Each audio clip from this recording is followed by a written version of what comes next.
매일 작은 조각, 약 10g 정도를 섭취해 보세요. 커피나 녹차와 함께 즐기면 심신 안정 효과가 더해져 스트레스 해소에도 도움이 됩니다. 스트레스는 혈관을 손상시키는 주요 요인이므로 마음과 몸을 함께 관리할 수 있다는 점이 좋습니다. 죄책감 없이 달콤함을 즐기면서 건강까지 챙길 수 있다니 다크 초콜릿은 매일매일을 조금 더 즐겁고 긍정적으로 만들어줄 것입니다. 단, 당뇨병이 있거나 혈당이 높은 분들은 전문가와 상담 후 섭취하는 것이 좋습니다. 예로부터 몸에 좋다고 알려져 있지만 사실 섭취 방법에 약간의 요령이 필요합니다. 2위는 바로 등푸른 생선입니다. 고등어, 꽁치, 삼치, 정어리 등 우리 식탁에 친숙한 등푸른 생선. 이 생선들에 함유된 DHA와 EPA라는 성분이 혈관 나이를 젊게 되돌리는 핵심 열쇠입니다. DHA와 EPA는 오메가-3 지방산이라고 불리는 양질의 기름의 일종입니다. 이 성분들은 혈액을 맑게 하고 혈전 생성을 억제하는 효과가 있습니다. 혈전이 생기면 뇌졸중이나 심근경색 위험이 급격히 높아지지만 등푸른 생선을 꾸준히 섭취함으로써 그 위험을 크게 낮출 수 있습니다. 또한 DHA는 뇌신경 세포에도 긍정적인 영향을 미치기 때문에 기억력과 집중력 향상, 치매 예방에도 도움이 될 것으로 기대됩니다. 등푸른 생선은 혈관과 뇌, 두 마리 토끼를 모두 잡을 수 있는 혈관과 뇌의 수호신이라고 해도 과언이 아닙니다. 하지만 생선을 매일 요리하는 것은 번거롭고 뼈 때문에 먹기 불편하다는 의견도 있습니다. 이럴 때는 통조림이나 냉동 필레를 활용하는 것이 좋습니다. 특히 고등어 통조림이나 꽁치 통조림은 가열 조리되어 있고 뼈까지 먹을 수 있어 칼슘 섭취에도 도움이 되는 일석이조 식품입니다. 또한 다양한 양념을 활용하면 질리지 않고 꾸준히 섭취할 수 있습니다. 최근에는 무첨가 저염 통조림도 많이 출시되어 건강을 생각하는 분들도 안심하고 드실 수 있습니다. 섭취량은 일주일에 2에서 3회, 1회 섭취량은 9회의 경우, 한 토막, 통조림의 경우 1, 2캔 정도가 적당합니다. 이 정도만 섭취해도 DHA와 EPA를 충분히 보충할 수 있습니다. 평소 건망증이 심해졌거나 혈압이 높아 걱정된다면 등푸른 생선을 든든한 지원군으로 삼으세요. 몸속부터 혈액순환이 원활해져 아침에 일어나는 것이 한결 가뿐해지고 기분도 좋아지는 변화를 느끼실 수 있을 겁니다. 드디어 대망의 1위 발표입니다. 설마 이게 1위일 줄은 몰랐다는 반응이 나올 수도 있는 다소 의외의 음식입니다. 하지만 그 효능은 전문가들도 극찬할 정도입니다. 1위는 바로 납두입니다. 에이 납두라고 라며 놀라시는 분들도 있을 것 같습니다. 냄새 때문에 꺼려지거나 매일 먹기는 힘들다는 의견도 종종 들립니다.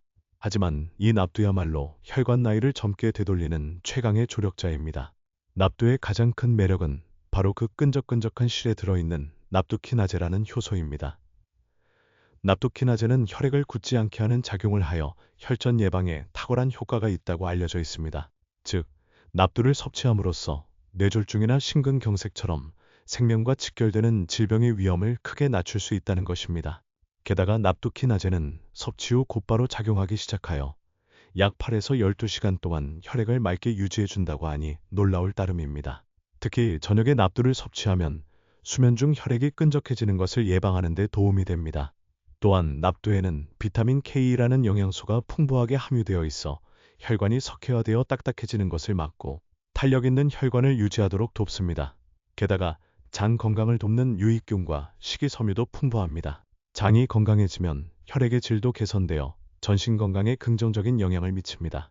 가격도 저렴하고 몸에도 좋은 그야말로 최강의 상비약이라고 할 수 있습니다. 하지만 역시 냄새 때문에 꺼려진다면 겨자를 넣지 않고 무즙이나 올리브 오일을 넣어 먹으면 한결 먹기 편해집니다. 또한 밥 대신 두부나 샐러드에 곁들여 먹는 등 섭취 방법을 다양하게 시도하면 질리지 않고 꾸준히 섭취할 수 있습니다. 납두는 예로부터 전해져 내려오는 한국인의 지혜가 담긴 천연 건강식품입니다. 꼭 여러분의 혈관 나이를 젊게 되돌리는데 도움이 되는 습관으로 만들어 보세요. 다음 단계에서는 지금까지 소개한 5가지 음식을 일상생활에서 무리 없이 섭취할 수 있는 구체적인 방법을 소개합니다. 지금까지 살펴본 5가지 음식, 토마토, 견과류, 다크 초콜릿, 등푸른 생선, 그리고 납두. 모두 혈관 나이를 젊게 되돌리는 든든한 지원군입니다. 하지만 바쁜 일상 속에서 매일 이 모든 음식을 챙겨 먹는 것은 쉽지 않다고 생각하시는 분들도 있을 것입니다.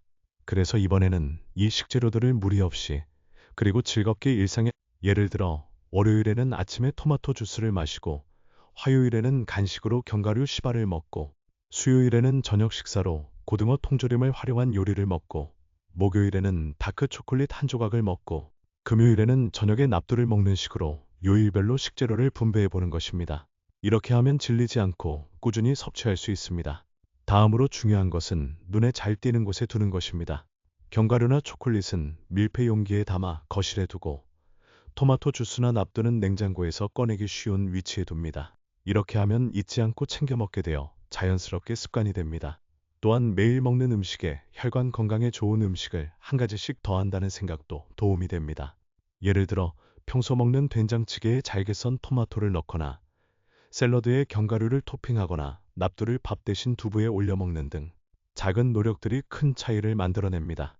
예를 들어 토마토와 등푸른 생선을 함께 구워 먹거나, 납두와 등푸른 생선을 섞어 밥에 비벼 먹거나, 견과류와 초콜릿을 섞어 그래놀라처럼 만들어 먹는 등 즐겁게 요리하면 식사 시간이 더욱 즐거워집니다. 먹어야 한다는 생각보다는 오늘도 몸에 좋은 일을 하나 했다고 생각하면 긍정적인 마음으로 꾸준히 실천할 수 있습니다. 식습관 개선은 단기간에 눈에 띄는 결과가 나타나는 것은 아닙니다. 하지만 일주일, 한 달 꾸준히 실천하다 보면 아침에 몸이 덜 찌뿌둥하고 피부가 좋아지고 혈압이 안정되는 등 서서히 기분 좋은 변화를 느끼게 될 것입니다. 매일의 작은 실천들이 10년 후, 20년 후의 건강을 좌우합니다. 지금까지 혈관 나이를 젊게 되돌리는 5가지 음식을 소개했습니다. 5위 토마토, 4위 견과류, 3위 다크 초콜릿, 2위 등푸른 생선, 1위 납두. 모두 구하기 쉽고 섭취 방법을 조금만 달리하면 매일 식탁에서 즐길 수 있는 음식들입니다. 그 부드러움과 탄력은 건강의 토대라고 할 수 있을 만큼 중요한 요소입니다. 혈관 나이가 젊어지면 전신의 혈액순환이 원활해지고, 피부 윤기, 맑은 정신, 가벼운 몸, 그 모든 것에 변화가 나타납니다. 나이가 들어서 뭘 해도 소용없을 거야 라고 생각할 수도 있지만 괜찮습니다. 우리 몸은 오늘 먹는 음식으로 미래가 결정됩니다. 아주 작은 노력, 아주 작은 한 입의 실천이 미래의 당신을 크게 바꿀 것입니다. 그리고 이 영상을 끝까지 시청하신 당신은 이미 변화를 향한 첫걸음을 내디디셨습니다. 바로 그 마음가짐이야말로 최고의 시작입니다. 전부 다 실천할 필요는 없습니다. 우선 하나부터 시작해보세요. 그런 마음으로 내일부터 조금씩 실천해보세요. 어느샌가, 요즘 몸이 좀 좋아진 것 같네 라고 느끼는 날이 올 것입니다. 댓글란에 오늘부터 실천하고 싶은 음식이나 도움이 되었던 정보를 알려주시면 감사하겠습니다. 여러분의 의견이 이 채널의 힘이 됩니다. 앞으로도 이러한 건강 정보를 놓치고 싶지 않으신 분들은 꼭 구독과 좋아요를 눌러주세요. 알림 설정을 해두시면 새로운 영상이 공개될 때마다 알림을 받으실 수 있습니다. 여러분의 하루하루가 더욱 가볍고 활기차게 되기를 바랍니다. 오늘도 시청해주셔서 감사합니다.